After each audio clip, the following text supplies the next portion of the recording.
আজ সোমবার 7ই এপ্রিল 2025 সকাল 6টা 30। আমি এসেছি বোয়ালিয়া শিববাড়ি শ্যামলবাবুর বাসায়। এখানে ওনার এই যে লাল গরুটা দেখছেন, এই গরুটার বাচ্চা হওয়ার জন্য ডেলিভারির ব্যথা উঠেছে রাত 3টার সময়। উনি 3টার সময় থেকেই চেষ্টা করছেন কোনো ডাক্তার দিয়ে ডেলিভারি করাবেন, কিন্তু কোনোভাবেও যখন রাতের বেলা কোনো কুল কিনারা পাচ্ছেন না, ঠিক এই মুহূর্তে এখানে এসেছি এবং এই গরুটা আসলে চেক করা হচ্ছে বাচ্চা হবে কি না।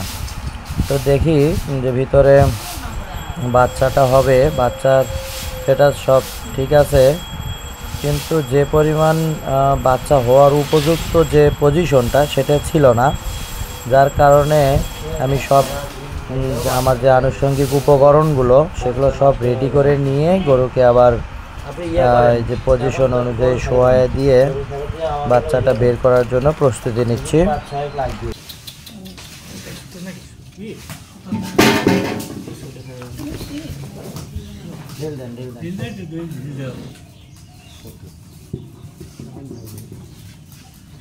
এই মাথাটা ওই পাশে পার করে দেন, বাসের মুরত নেন,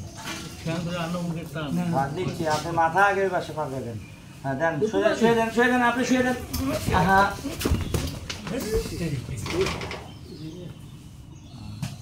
এটা সরাও, আচ্ছা হোক, আইন আমার দাঁড়িয়ে থেকেও যা, শুয়ে থেকেও। গরুটাকে যে মাত্র এই যে হাত দিচ্ছি, হাত দিলেই গরুটা শোয়ার জন্য চেষ্টা করছে। গরুটা শুয়ে পড়লে একটা সুবিধা হয়, আমরা আমাদের মতো করে কাজ করতে পারবো, কিন্তু শোয়ার পরেই এটা আবার দাঁড়ায়, যার কারণে আমাদের জন্য সমস্যা হচ্ছে।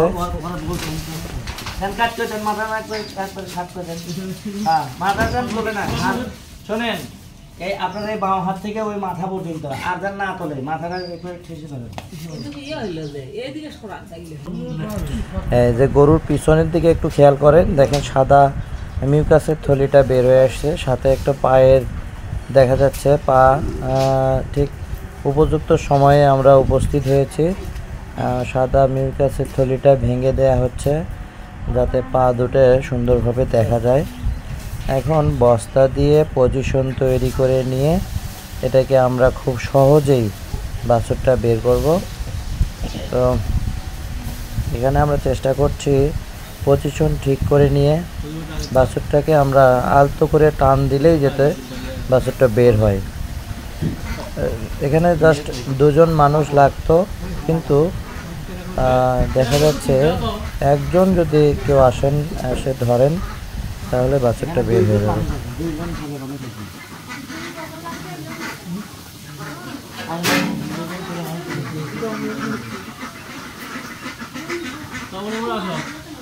দুইজন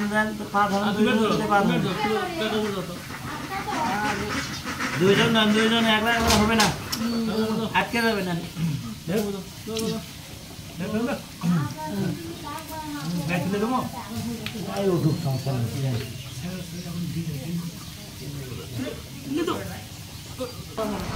আমরা যে বাছুরটা ডেলিভারি করা দেখলাম, ঠিক সেই বাছুরটা কিন্তু বকনা বাছুর হয়েছে। বাছুরটা খুব সুন্দর হয়েছে। আমরা দেখব কিছুক্ষণ পরেই বাছুরটা দাঁড়াবে এবং মায়ের দুধ খাবে।